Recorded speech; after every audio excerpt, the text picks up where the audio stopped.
harder they'll hit each other.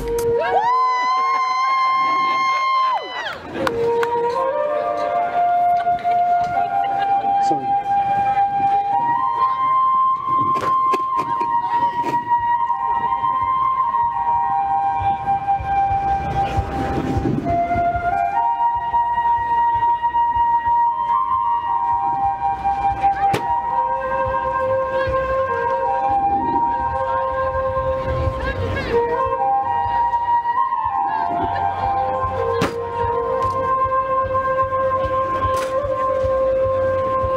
Alright, so it's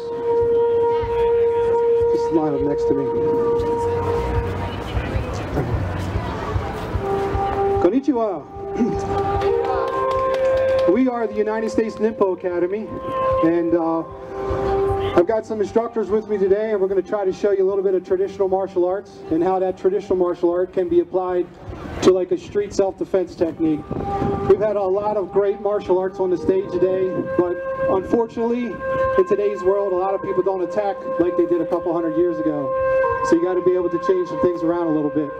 So we're going to start off showing you some of the traditional aspects of the techniques, how we practice them in the dojo, so we can kind of learn the correct movement, the way that's actually been battle proven for hundreds of years, something that we can rely on. And from that information, we're going to take principles that we can apply on a street self-defense technique. Martial arts is an art form, and it can take years to master. Somebody comes to my dojo and they want to learn how to learn self-defense, and they don't have years and years and years to be able to defend themselves. There has to be key principles that you need to teach, but that can be applied the second they leave the dojo. So we're going to try to show you a little bit of both sides of that.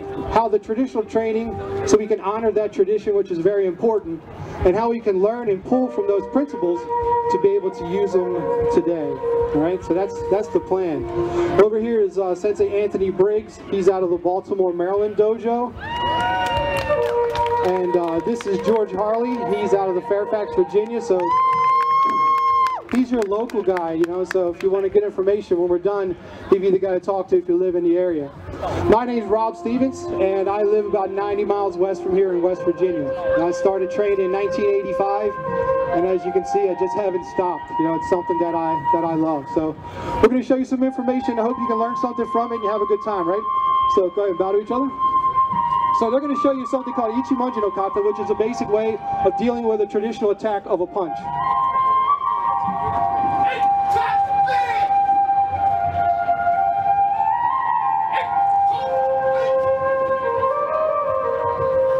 Okay, one more time.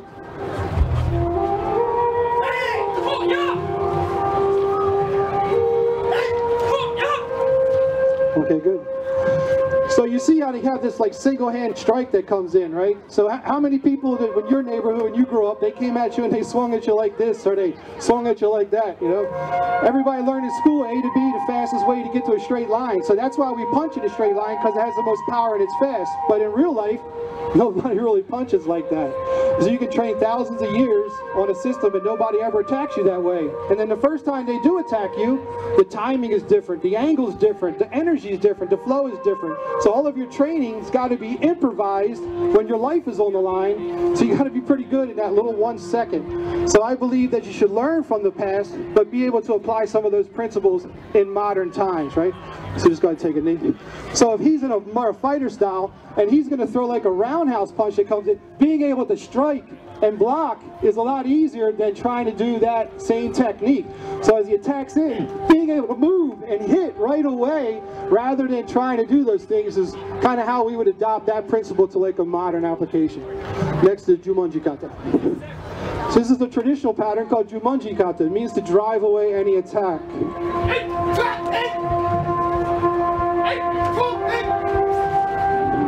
Switch.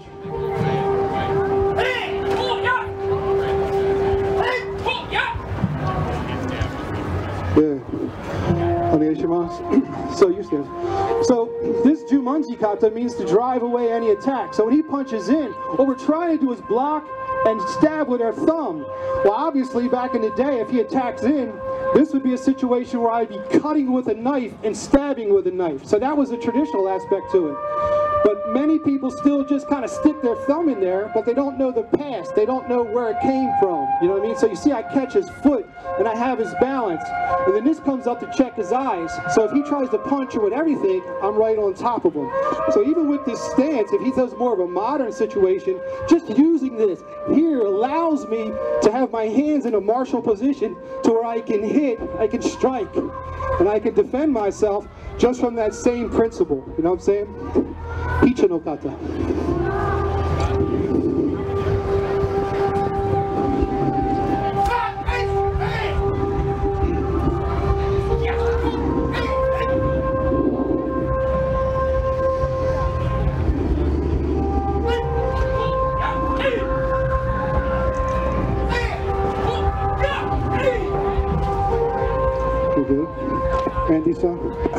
So one of the things with Ichi no kata is what they were actually doing when he punches into the body here, they were learning how to come to this position, which gets their leg out one more time. So we're blocking so you can kick, so you could go ahead and strike.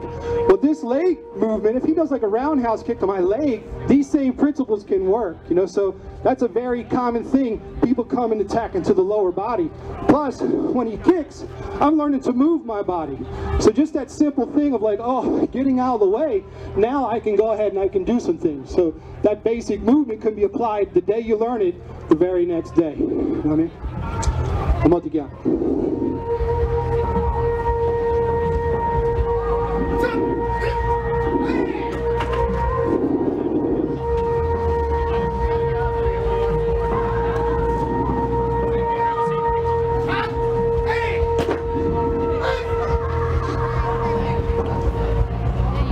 Okay, from a punch.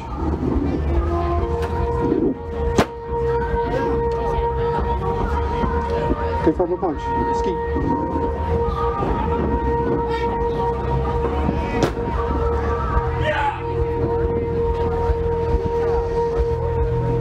Alright.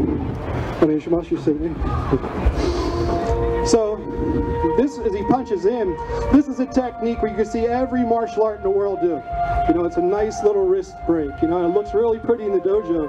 So a guy punches in and we're like, oh, look at this, I can do a wrist technique. But when the guy's punching or jabbing really hard, it's really hard to catch that hand. And the last thing he's going to do is let you hold it. So, slow motion here so I don't kill the guy. If he throws like a roundhouse punch, I'm going to come in and attack that other hand, right? So 100% of his power is here. This is where he's trying to kill me with. So his mind is right here. His mind is not really thinking about this hand too much. And if he's bigger and stronger than me, I don't really want to deal with this. So when I see that punch coming in, I'm going to move and use my ability and then go ahead and break. You see the kick to the head here? That's a funny story I'll tell you real quick. I had this guy come to my school and he says, "You guys kick to the head much?" I said, "Yeah, matter of fact, thinking about it, we do." He goes, "Can I see how you guys do it?" I'm like, "Sure, but first I want to see how you guys do it." He's like, "Oh, no problem." He put his bag down, thousands of stickers all over, he thought it was good. And he's doing these spinning kicks. He was real talented. You know what I mean? I was like, it's really good. And he goes, "So show me how you guys kick to the head." I said, "Okay, come on and just grab my thing." So he come out and said, "Just go ahead and grab right here." So he did the grab. I took him down. I said, "You looking at me?" He said, "Yeah." Just boom. I said, "Okay." That's how we kicked to the head right there. Because if it's really muddy out or you're on hills with glass or just not feeling strong that day, jumping up in the air and spinning around and kicking somebody in the face, that's pretty hard, man. It's too hard for me. I just knock it down and stuff on your face. You know, I get the same result, right? Or a gaku, please. Go from the grab, then the punch.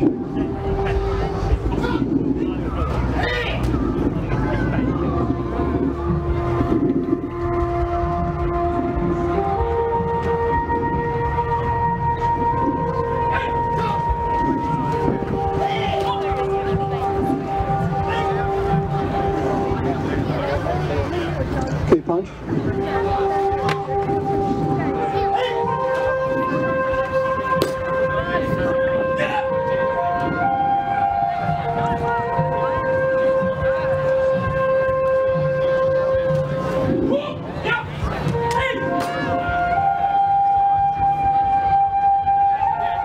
Good. Anthony's on. So we got a same situation. Some crazy person comes up and grabs me. First, I don't want to let him grab me, right? So we got to make sure that doesn't happen. But if I fail and it doesn't work, he throws that punch, I don't want to be there, and I don't want to have to deal with this big, strong punch. So I'm just going to say hello. I'm just going to let him know I'm here, because he might have forgotten. So once you hit him, he's thinking about how much that sucked. That gives me an opportunity to take this hand off.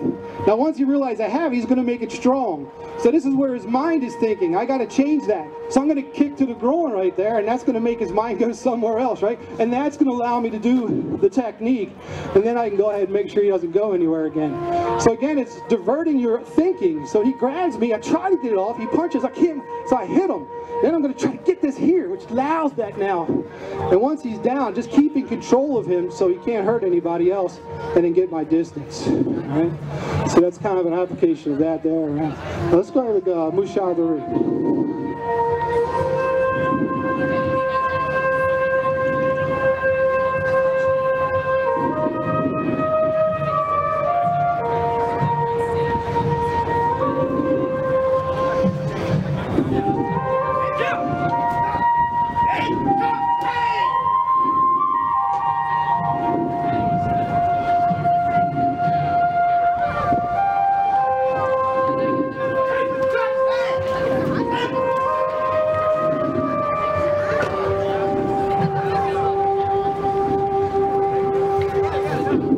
Thank you. So one thing you'll notice is maybe they're not doing the techniques exactly the same, but they're doing the exact same technique the way it needs to be done in that moment.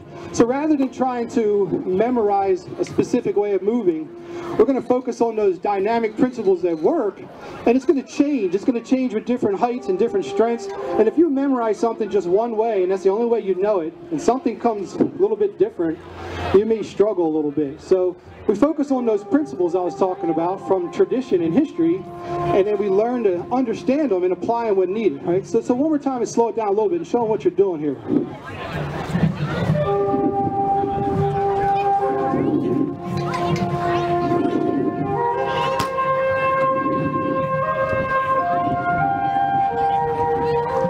From a punch.